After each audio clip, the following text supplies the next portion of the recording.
Hi there, this is Josh Hinds. I'm going to do a little lesson on what I like to call keeping a success journal. This is an idea that originally I got from Jim Rohn. If you're not familiar with his work, you can actually visit his site. He's passed on now, but he was a great speaker and just teacher, and he was actually known as America's foremost business philosopher. Extremely fitting title for him, great man. And you can learn, if you'd like to follow his work, you can go to jimrohn.com, jimrohn.com. You can also visit our getmotivation.com site, and we've got a little library and collection of articles from him.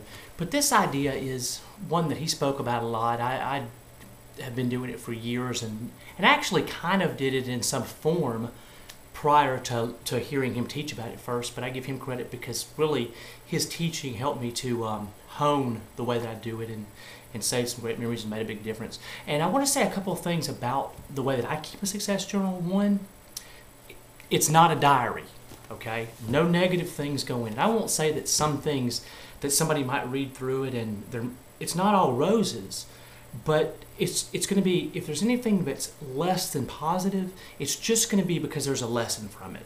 Okay, so it's not a place where I go and everything's Pollyanna and, you know, rose-colored glasses as you're reading it, but it's not a diary. It's not about the bad things that are going on in my life, blah, yada, yada, yada. You'll find, if you were to read some of mine, you'll find quotes in them. You'll find beginnings of articles that I've written, thoughts that come to my mind, sharing it. One of the things I really like to do in it too is when I'm speaking to groups, I will often keep notes and different things like that, but also say if, a lot of times I'll speak to groups where there will be other presenters there. And one of the things I love to do is I'll actually keep notes as I'm sitting in the audience watching them speak and save their messages. And I've been fortunate since doing that, where a lot of them have become friends and colleagues, of course. But I love to be, I always tell everybody I'm first a student of personal development, very much so.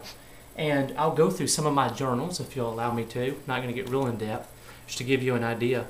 These are one, and the cool thing about it is I look back on my life and different points and have different kinds of journals. I don't really get stuck in what they look like or what have you. This is actually a book that included a journal in it. Here's one, and they're just blank page books with what I like to think of extremely valuable information. And the cool thing about it is it's an opportunity to leave a legacy for other people, hopefully to impart, you know, once we're gone, we have a way for people, if it's our family, could follow back on, read up on what we were thinking, the things that hopefully allowed us to grow, the things we learned, the lessons we could have done differently.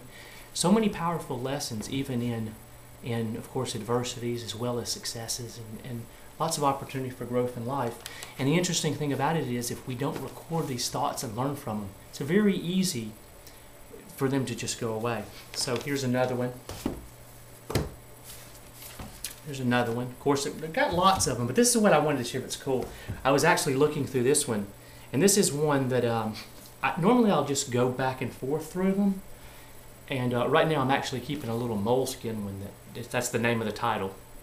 It's not made of moleskin, that's just the title of the company that makes it. That said, it's a little smaller one I keep in my pocket, and I'll keep notes and things like that. Another thing I like to do is I include my goals in it. Let me rephrase that. I include my overview of goals, because if you're familiar with the way I do goal setting, I teach a system called goal cards, and on another video I'll talk about that more in depth. But I do like to kind of keep my big view. So, for example, one of the goals that I've got is to have a New York Times bestseller on my book, you know, my Live Big book at some point, and that will happen. The reason I know that happened is because I've been writing it out long before I even wrote the book, before I even had a title for it. So eventually that'll happen. But the way it's going to happen is because I'm continuously keeping that in mind. One thing I want you to remember about goal setting, out of sight, out of mind is a real killer. So in other words, if you want to think about it, if you don't think about it and you can't keep it in your mind, too many things happen around us all the time that vie for our attention. If we don't remain focused on the things that we want, then we're going to be far less likely to work on them. And friend, if we can't work on them, we're not going to have a chance of getting them. So I want you to keep that in mind. Back to my journal. So what was cool is I'm looking through this journal and I'm seeing a whole bunch of friends I can, you know, from where there's a section with Bob Berg in there, Chris Widener, another fellow, you may be familiar with their work. And here's one that I was looking at, and I looked in here, I was like, how cool is that? So there are some notes that I took, and here's one. This quote may sound familiar to you, but it says, wages make you a living, profits make you a fortune.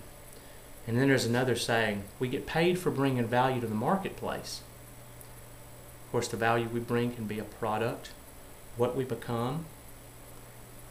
And then there's another quote that says, work to make yourself more valuable to the marketplace.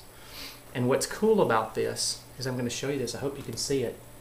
That's actually, I hope you're able to see that, but that's actually Jim Rohn that I was talking about earlier. He actually signed these notes for me one time when I was in the audience, and it's just a real treasure for me. But it's not just the autograph, it was the experience. You know, that's something I'll always have.